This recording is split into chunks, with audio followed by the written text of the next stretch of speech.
Thanks for watching.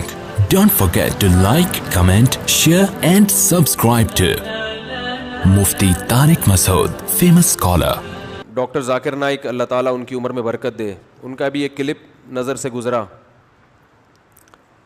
انہوں نے بیان ریکارڈ کروایا کہ بار بار لوگ ایک چیز کے بارے میں پوچھتے ہیں, ہے تو حیا کے خلاف. آج کل لڑکوں میں جو ایک برائی چل پڑی ہے, اپنے ہاتھ سے اپنی خواہش پوری کرتے ہیں, اس کے بارے میں میں نے بھی بہت عرصہ اس مسئلے پر بیان نہیں کیا, خاموشی اختیار کی ہے, لیکن ان کا کلپ بہت زیادہ وائرل ہوا ہے. تو لوگ پھر بار بار ہم سے کہہ رہے ہیں آپ ریکارڈ کروائیں. میں بار بار کہتا ہوں بھائی ڈاکٹر ذاکر نائک ہمارے سر آنکھوں پہ ہیں, لیکن وہ مفتی نہیں ہے. فتویٰ دینے کی ان کو پرمیشن نہیں ہے, کسی ادارے سے باقاعدہ فتوے کا علم حاصل نہیں کیا. یہ بات حضرت مفتی تقی عثمانی صاحب, جن کو ڈاکٹر صاحب اپنا استاذ مانتے ہیں, انہوں نے بھی حضرت مفتی تقی عثمانی صاحب نے بھی ڈاکٹر ذاکر نائک سے یہ بات بہت مضبوط لہجے میں کہی ہے کہ آپ اس معاملے میں جو آپ کی فیلڈ ہے وہ بہترین ہے, اس میں اللہ نے آپ سے بہت کام لیا ہے اور ساری دنیا آپ کے ساتھ ہے. اس مسئلے میں بھی انہوں نے کچھ روایتیں پیش کی ہیں, کچھ آیات پیش کی ہیں. لوگ حوالے کو دیکھ رہے ہوتے ہیں. قرآن مجید میں صاف طور پہ اللہ تعالیٰ کا ارشاد ہے, فَمَنِ ابْتَغَىٰ وَرَاءَ ذَٰلِكَ فَأُولَٰئِكَ هُمُ الْعَادُونَ, جو اپنی خواہش, اپنی زوجہ اور باندیوں کا سسٹم ختم ہو گیا, باندی نہیں ہو سکتی, اپنی خواہش اپنی زوجہ کے سوا کسی بھی راستے سے پورا کرے گا. قرآن کے صاف الفاظ ہیں, یہ لوگ اللہ کی حدود کو بولو بھائی توڑنے والے ہیں. بالکل حرام ہے اسلام میں, اس کی کوئی گنجائش نہیں ہے. حضرت عثمان ابن مظعون رضی اللہ تعالی عنہ, صحیح حدیث ہے, یہ فرماتے ہیں کہ ہم جب سفر میں ہوتے تھے تو ہم پہ اپنی بیویوں سے دوری بہت شاق گزرتی تھی. صحت مند تھے نا, تو عورت یعنی اپنی بیوی سے دوری ہم پہ سفر میں بہت شاق گزرتی تھی. ہم نے نبی سے اجازت مانگی کہ ہم اپنے آپ کو خسی کر دیں, اپنی مردانہ قوت کو ختم کر دیں. فنہانا, آپ نے ہمیں اس کی اجازت بولو نہیں دی. اگر اس عمل کی ذرا سی بھی گنجائش ہوتی تو صحابی کو اپنے آپ کو کوئی ایسی خوراک کھا کے یا کوئی بھی عمل کر کے اپنے آپ کو خسی کرنے کا خیال آتا؟ بولو کیا ہو گیا بھائی, خیال آتا اپنے آپ کو؟ ان کو پتہ ہے ہمارے پاس بیوی سے کانٹیکٹ کے علاوہ اور کوئی راستہ نہیں ہے, تو نبی سے اجازت مانگ رہے ہیں کہ ہم پہ بہت گناہ کا خطرہ ہوتا ہے, زنا کا خطرہ ہوتا ہے, بہت شاق گزرتا ہے ہمارے اوپر یہ عمل, ہمیں اجازت دیتے ہم کوئی چیز کھا لیں. آپ نے فرمایا نہ, بلکہ کیا فرمایا, تزوجوا الودود الولود فانی مباہی بکم الامم, فرمایا ایسی عورت سے نکاح کرو جو کثرت سے اولاد دے, میں تمہاری کثرت پہ قیامت کے دن فخر کروں گا. کیا مطلب؟ یہ قدرت کی طرف سے تمہارے اوپر شہوت مسلط ہے, اس کا حل یہ کہ نہ چاہتے ہوئے بھی نکاح کرو تم. یہ قدرت نے اس لیے رکھی تاکہ تمہاری نسل بڑھے. بڑے آرام سے کہہ دیا جاتا ہے جس کے لیے نکاح کرنا مشکل ہے. کیوں مشکل ہے نکاح کرنا آپ کے لیے؟ کہہ بھائی نکاح کرنا مشکل ہے تو اب نوجوان لوگ کیا کریں؟ تو مشکل آپ نے بنایا ہے. قرآن نے اس کا بھی تذکرہ کیا ہے کہ نکاح کرنا مشکل ہے تو کیا کرنا ہے. وَلْيَسْتَعْفِفِ الَّذِينَ لَا يَجِدُونَ نِكَاحًا حَتَّى يُغْنِيَهُمُ اللَّهُ مِنْ فَضْلِهِ, فرمایا جو لوگ نکاح کی طاقت نہیں رکھتے, طاقت نہ رکھنے کا مطلب کیا ہے وہ میں بھی بتاتا ہوں. انہیں چاہیے کہ وہ پاک دامنی سے رہیں, کوئی ناجائز اور حرام کام کی طرف بولو مت جائیں. سورہ نور کی آیتیں ہیں, بالکل نہ جائیں, وہ بچا کے رکھیں. استعفاف کا معنی روک لینا, اپنے آپ کو بچا لینا, یہاں تک کہ اللہ ان کو غنی کر دے. اللہ ان کے لیے انتظام, بولتے کیوں نہیں بھائی, اللہ انتظام کر دے, اس وقت تک روکو اپنے آپ کو, صبر کرو. یہاں بھی کہیں کسی اور راستے کا ادنا سا بھی اشارہ, اتنی واضح آیت ہے, نہیں ملتا. بخاری مسلم کی حدیث، آپ صلی اللہ علیہ وسلم نے فرمایا یا معشر الشباب من استطاع منکم الباءۃ فلیتزوج، تم میں جو نکاح کی طاقت رکھتا ہے اسے چاہیے کہ وہ نکاح کر لے، فإنہ اغض للبصر واحسن للفرج، اس سے نظر جھک جائے گی، شرمگاہ محفوظ ہو جائے گی. اور ایک روایت میں فإنہ لہ آگے ہے ومن لم یستطع فعلیہ بالصوم، جس میں نکاح کی طاقت نہیں ہے. طاقت نہ ہونے کا مطلب ابھی بتا رہا ہوں پھر میں، کیونکہ ہر آدمی یہ سمجھتا ہے مجھ میں نکاح کی استطاعت نہیں ہے، یہ مسلط کر لیا ہر آدمی نے اپنے لیے. اس کے بعد اللہ نے کیا فرمایا، نبی نے کیا فرمایا کہ اگر نکاح نہیں کر سکتا، استطاعت نہیں ہے، فعلیہ بالصوم، کثرت سے روزے رکھے. یہاں بھی کسی اور راستے کی طرف ذرہ برابر بھی اشارہ بولو بھائی نہیں دیا. اس کا مطلب یہ اللیگل ہے اسلام میں، یہ اللہ حرام ہے، ناجائز ہے.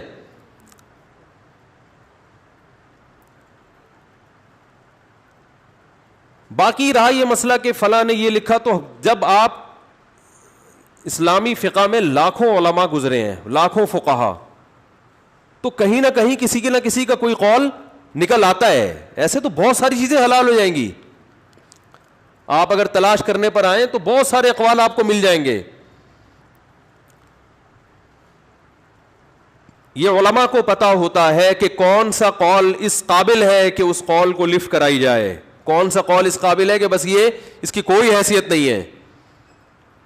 امام احمد ابن حنبل کی طرف نسبت کی جاتی ہے قول کی، لیکن جو حنبلی علماء ہیں، امام احمد ابن حنبل ایک ایسے فقیہ ہیں جن کے بہت سارے مسئلوں میں دو دو تین تین اقوال ملتے ہیں.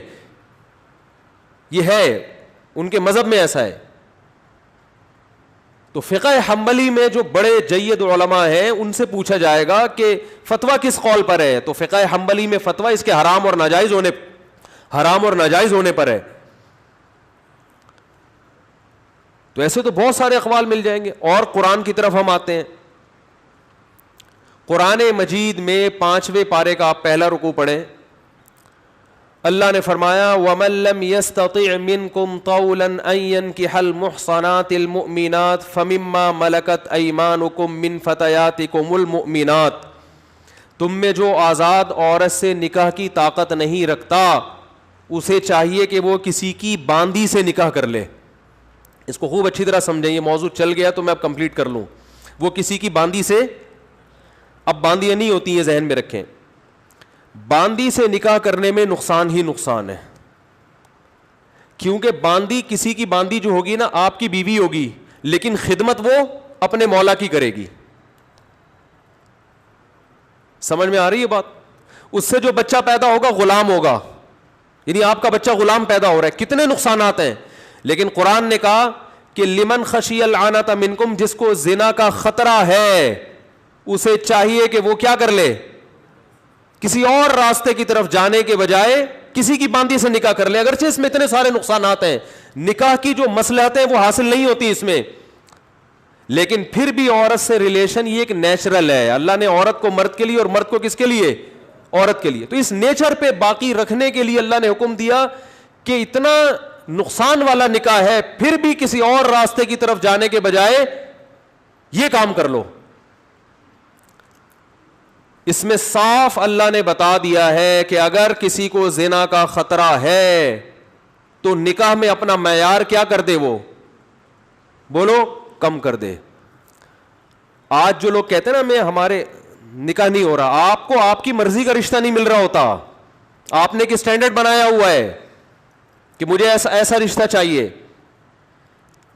قرآن تو کہہ رہے کسی کی لونڈی سے نکاح کر لو، بہت کم معیار. ایک تو غلام باندی اس زمانے میں بہت پس سمجھی جاتی تھی، دوسری بات وہ کنٹرول میں آپ کے نہیں ہوگی، خدمت اپنے مولا کی کرے گی. وہ آپ سے صرف اس کا ریلیشن حلال ہو جائے گا، مولا کا ریلیشن اس سے حلال نہیں ہوگا. کیونکہ اسلام میں ایک ایسا نہیں ہو سکتا کہ ایک عورت کہ اپنے جو ہے نا مالک سے بھی ریلیشن ہو اور آپ سے بھی ہو. نہ جب آپ سے نکاح ہو گیا تو اب آپ کے علاوہ کسی اور سے ریلیشن نہیں ہو سکتا، صرف ریلیشن آپ کے لیے حلال ہو جائے گا اور کچھ بھی نہیں. تو نکاح کی مصلحتیں وہ حاصل نہیں ہوں گی. بچے کو کتنا نقصان ہو رہا ہے, غلام پیدا ہو رہا ہے. لیکن قرآن نے کہا کہ کسی اور راستے کی طرف جانے سے بہتر ہے کہ یہ کام. کیوں؟ اسلام دین فطرت ہے, وہ آپ کو کبھی بھی نیچر سے نہیں ہٹائے گا. اللہ نے مرد میں یہ شہوت رکھی ہے عورت کے لیے, اور عورت میں رکھی ہے کس کے لیے؟ مرد کے لیے. اس کے علاوہ کوئی راستہ حلال نہیں ہے, سب دروازے اللہ نے بند کر دیے ہیں.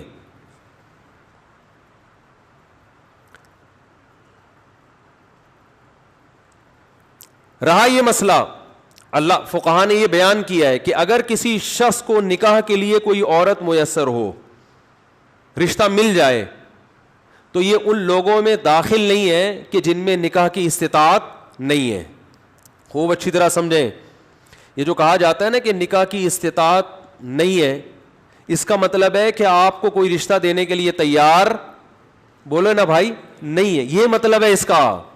رشتہ مل جائے پھر آپ کہیں مجھ میں نکاح کی استطاعت نہیں ہے, تو یہ غلط ہے, غلط ہے. پھر یہ ہمارے ہاں نکاح کی استطاعت کا مطلب یہ سمجھا جاتا ہے کہ پیسے ہیں.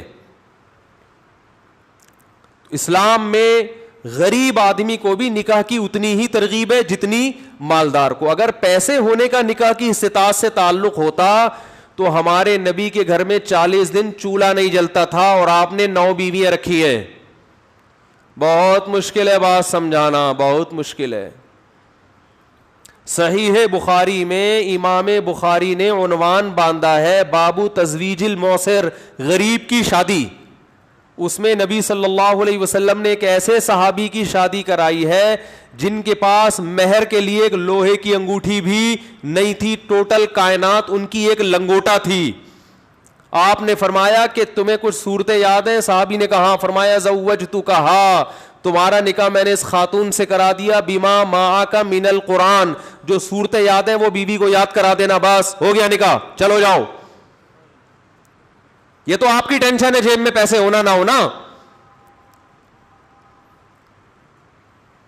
ہاں یہ ضرور ہے, آپ کہہ سکتے ہیں وہ نان نفقہ کیسے پورا کریں گے, بیوی کے اسٹینڈرڈ کا نان نفقہ دینا لازم ہے نا شریعت میں. او بھائی سوال پیدا ہوتا ہے, آپ نے ایک لنگوٹا ہے آپ کے پاس ٹوٹل, آپ کی ڈیفینس میں شادی ہو گئی, آپ نے کہا شادی کے بعد بیگم کو بتایا کہ میں تو پینٹ شرٹ ادھار لے کر آیا تھا اپنے ماموں سے, اور ہال وال جو بک کرائے تو سارے زکوٰۃ کے پیسوں سے تھا. حقیقت ہے کہ میرے پاس ایک دھیلا بھی نہیں ہے. تو ڈیفینس سے جو آپ کی دلہن آئی ہے وہ تو پہلے دن بھاگے گی کہ نہیں بھاگے گی؟ اب وہ بھاگ رہی ہے تو آپ نے کنڈی لگا دی, آپ نے اس کو بٹھایا, بولو پہلی تو یہ بتا دوں یہ کنڈی بھی میری نہیں ہے. یہ بھی دوست سے گھر ہم نے زکوٰۃ میں لیا ہوا ہے تھوڑے دنوں کے لیے, ویسے زکوٰۃ تھوڑے دن کی ہوتی نہیں, ایک مثال دے رہا ہوں. اب مسئلہ دیکھو, یہ بات یہ ہے کہ امام مفتی طارق مسعود سے ہم نے سنا ہے کہ امام بخاری نے ارشاد فرمایا بابو تزویج الموسر, غریب کی شادی. اور صحیح ہے بخاری کی حدیث ہے کہ نبی نے ایک ایسے شخص کا بھی نکاح کرایا جس کے پاس ان صحابی کے پاس ایک لنگوٹ کے علاوہ کچھ بھی نہیں تھا. تو جب ان کی ہو سکتی ہے تو میری کیوں نہیں ہو سکتی؟ یہ دلائل آپ ان کو دے رہے ہیں. بات آ رہی ہے سمجھ میں؟ تو یہ دلائل آپ کے اس لیے غلط ہوں گے کہ جب نبی نے جن غریب صحابی کی شادی جس خاتون سے کرائی نا, اس خاتون کو پہلے سے پتا تھا کہ ان کے پاس اس کے علاوہ کچھ بھی نہیں, وہ اس غربت میں راضی تھی. اب راضی کیوں تھی؟ 2 وجہ سے راضی ہو سکتی ہیں. یا تو وہ خود اس سے بھی زیادہ غریب ہو, کچھ بھی نہ ہو, انہیں یہ ہو کہ بھائی چلو میں شادی کر رہی ہوں غریب سے, لیکن کم از کم اب میرا نان نفقہ ان کے ذمے ہے نا. ان کے پاس کچھ بھی نہیں ہے لیکن کدال لے کے صبح جائیں گے, محنت مزدوری کریں گے, تو اللہ نے نکاح کی برکت سے وعدہ کیا ہے کہ اللہ نکاح مال میں کیا دے گا؟ برکت دے گا. سورہ نور میں اللہ کا ارشاد ہے نکاح کرو ان یکونوا فقراء یغنیہم اللہ من فضلہ, فقیر ہوگے تو اللہ اپنے فضل سے غنی کر دے گا. تو آج زندگی بھر یہ خود بھی تو بھوک سے نہیں مرے نا, کچھ نہ کچھ تو 1-2 ٹائم کی روٹی کا انتظام کر لیتے ہوں گے, تو اب میرے لیے بھی کریں گے. تو میں رزق کی فکر سے کیا ہو گئی؟ آزاد. یکنشد 2 شد ہو گئے بھائی, اور اللہ نے کھلایا ان کو, ہمیشہ رہے وہ, نہ غربت سے ان کا انتقال ہوا, نہ کوئی مسئلہ ہوا, بھائی پہلے بھی کدال لے کے صبح نکلتے تھے, 2 وقت کی روٹی کا انتظام ہو جاتا تھا, تو اب 2 آدمیوں کی 2 وقت کی روٹی کا اللہ انتظام کرا دیں گے. جب بچہ پیدا ہوگا تو 3 کا انتظام کرا دیں گے. 2 ہاتھ تو دیے نا اللہ نے. لوگ کم بخت اپنی وہ جو ہے نا اکاؤنٹ میں پیسے تو دیکھ رہے ہوتے ہیں کہ کتنے پیسے پڑے ہیں, جیب بٹوے میں کتنے, یہ نہیں دیکھ رہے تھے اللہ نے مجھے 2 ہاتھ اور 2 ٹانگیں دی ہے, یہ کمانے کا ذریعہ ہے, دماغ دی ہے, کھوپڑی دی ہے, بیٹھو پلان بناؤ, 10 طریقے آپ کو کمانے کے آپ کی کھوپڑی میں آئیں گے. وہ بٹوا دیکھ رہا ہے بیٹھ کے. تو اسلام نے آپ کو اجازت دی ہے کہ آپ کی جیب میں دھیلا بھی نہ ہو پھر بھی آپ نکاح کریں. نبی نے جو 9 بیویاں رکھی ہیں اسی غربت میں, اس لیے کہ جن عورتوں سے آپ نے نکاح کیا وہ اس غربت میں آپ کے ساتھ راضی تھی. ان کو پہلے سے پتا تھا کہ یہ مسکین ہے, گھر میں روٹی نہیں ملے گی, جیسے یہ توکل پہ چلیں گے ہم بھی توکل پہ چلیں گے. اور جب امہات المومنین نے نبی سے مطالبہ کیا کہ ہمارے ہاں بہت زیادہ غربت ہے, تو اللہ نے فرمایا اے نبی ان سے کہہ دیجئے کہ اسی غربت میں میرے ساتھ راضی ہو تو ٹھیک ہے, اگر راضی نہیں ہو تعالینا امتعکن واسرحکن سراحا جمیلا. نہیں ہے تو کوئی بات نہیں, میں نے کوئی زبردستی تمہیں مجبور نہیں کیا اپنے ساتھ رہنے پر, آؤ میں تمہیں طلاق کا اختیار دیتا ہوں, اپنے اوپر طلاق واقع کرو اور جاؤ عدت کے بعد جہاں چاہے نکاح کرو. تو بہت کلیئر کیا ہے نا معاملے کو. تو آپ کی غربت کی وجہ سے سامنے والی پارٹی آپ کو ریجیکٹ کر دے اس کو حق ہے, لیکن اگر آپ کو رشتہ مل رہا ہے اور وہی رشتہ ملے گا جو آپ سے بھی زیادہ غریب ہوگا, تو پھر آپ یہ نہیں کہہ سکتے کہ مجھ میں نکاح کی استطاعت نہیں ہے. آج جو لوگ کہتے ہیں نا ہمیں نکاح کی طاقت نہیں ہے اور پھر حرام کاریوں کی طرف جاتے ہیں, ہینڈ پریکٹس اور یہ اس طرح کے جو بیہودہ حرکتیں ان کی طرف جاتے ہیں, یہ قیامت کے دن کا یہ عذر قابل قبول نہیں ہے. بھائی آپ غریب لڑکی سے کرو, جھگیوں میں جاؤ وہاں کرو نکاح. یہ آپ نے دنیا کو چونکہ مسافر خانہ نہیں سمجھا, ہر آدمی کا ایک اسٹینڈرڈ ہے. ایک صاحب مجھے کہنے لگے اتنے بچے ہو گئے اگر جیب میں پیسے نہ ہو پڑھانے کے تو کیا کریں گے؟ میں نے کہا ٹماٹر بیچیں گے اور کیا کریں گے. کیا ہے اس میں ٹماٹر, یہ ٹماٹر بیچنے والے کیا جہنم میں جائیں گے کیا؟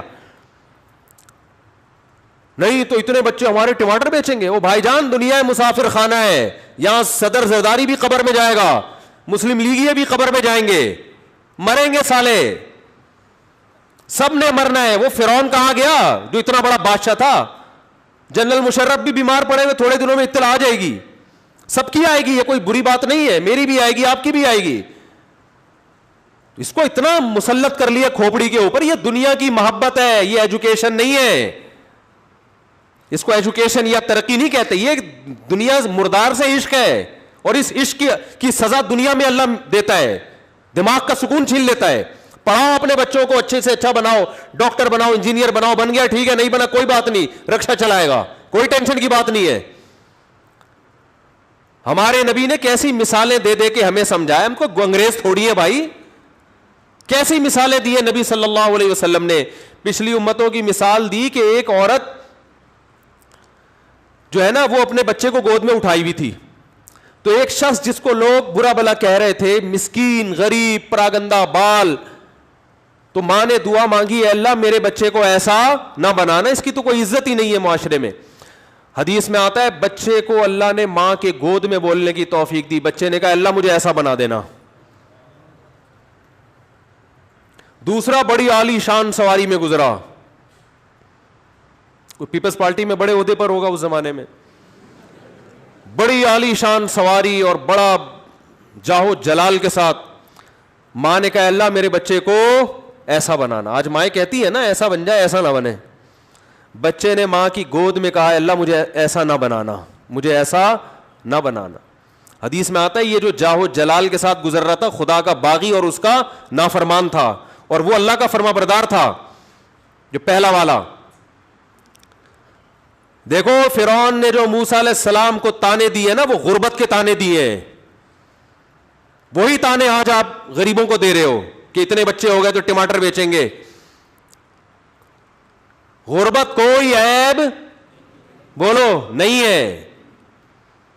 فرعون اسی وجہ سے تو برباد ہو گیا. وہ کہہ رہے کہ ام انا خیر من ھذا الذی ھو مہین, اے لوگوں میرے پاس باغات ہیں, میرے پاس علم ہے, میرے پاس دنیا کی ہر نعمت ہے. اور یہ موسیٰ تو مسکین ہے, کھانے کو روٹی نہیں ہوتی اس کے پاس. تم اس کو فالو کرو گے, مجھے فالو کرو گے. لوگ کہتے تھے آپ کو فالو کریں گے ہم. ولا یکاد یبین, اور کہتے تھے موسیٰ میں ایک عیب یہ بھی ہے کہ اس کو بولنے میں بلاغت نہیں ہے, مجھے بولنا بھی آتا ہے. یہ فرعون مقابلہ کر رہا ہے. اللہ کی نظر میں موسیٰ کی اہمیت تھی, موسیٰ کی جو مسکین غلام قوم میں پیدا ہوئے, کیا ویلیو ہے. جب قرآن پڑھو نا, خدا کی قسم موسیٰ علیہ السلام کی اللہ کی نظر میں جو ویلیو تھی اس کا اندازہ ہوتا ہے. قرآن میں سب سے زیادہ نام کس پیغمبر کا آیا ہے؟ موسیٰ. اور مسکین غلام قوم میں پیدا ہوئے, اپنے آپ کو قتل سے بچاتے پھر رہے ہیں, کہ غلطی سے قتل بھی ہو گیا تھا, بچاتے پھر رہے ہیں. بکریاں چرائی ہیں 10 سال نکاح کے لیے ہے. غربت کا عالم دیکھو. ان کی اہلیہ کے والد نے کہا اپنی بیٹی کا نکاح آپ کے ساتھ اس شرط پہ کروں گا کہ 10 سال بولو بکریاں چراؤ. اور کوئی آپشن نہیں تھا. کتنا بڑا مہر نا, ٹھیک ٹھاک بھاری بھرکم مہر ہے. انہوں نے فرمایا کہ کوئی بات نہیں, اور اس کے علاوہ میرے پاس نکاح کے لیے کوئی آپشن نہیں ہے. کوئی بات نہیں, 10 سال بکریاں چرائیں گے. جو تکبر فرعون کی کھوپڑی میں تھا نا اس وقت, وہی ہمارے آج پڑھے لکھے لوگوں کے دماغوں میں بیٹھ چکا ہے. وہی پڑھے لکھے لوگوں کے دماغ میں بیٹھ گیا ہے. اس دنیا سے دل مت لگاؤ میرے بھائی. بچے ٹماٹر بیچے, کوئی ٹینشن کی بات نہیں ہے. میں نہیں کہہ رہا ان کو ابھی سے ٹماٹر کی ریڈی دے کے ٹماٹر بکواؤ, ان کو اچھی سے اچھی تعلیم دو, اس سے مسلمانوں کو فائدہ ہوگا.